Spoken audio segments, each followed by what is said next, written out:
In the year 1904, a ship coming from India docked in the Suez harbor.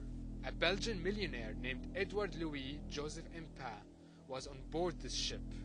He was an industrialist and later on an amateur Egyptologist.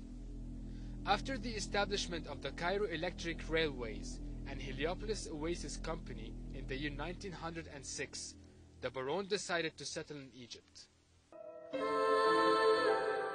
A palace was built in the year 1911 in the desert, 10 kilometers away from the center of Cairo. The palace was designed by Alexander Marcel and decorated by George Louis Claude. The style of the palace is reminiscent of the European and Indian architecture.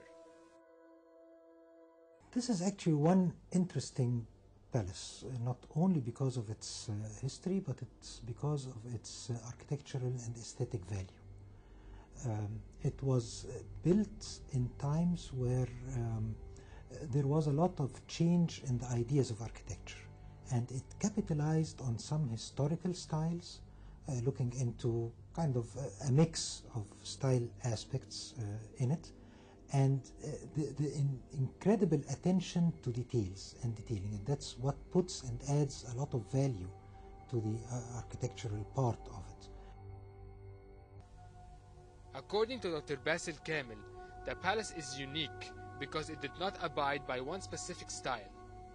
It is a signature building, or rather a blend of how can someone integrate thoughts and bridge between different settings. The purpose of the palace is revealing who Baron Impin was. Although the palace is an architectural masterpiece, its history is filled with sorrow. Baron Impin suffered from epilepsy. He lived in the palace with his daughter Miriam and sister Hannah.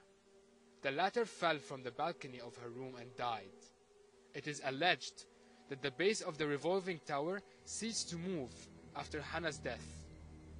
It is also alleged that his daughter suffered from psychological problems and died in mysterious circumstances. The Baron Impin Palace has been forsaken by the government for decades. It did not witness any sort of refurbishment. Rumor has it that the palace is haunted. Baron Impin Palace has become over the years synonymous with a dwelling place of demons.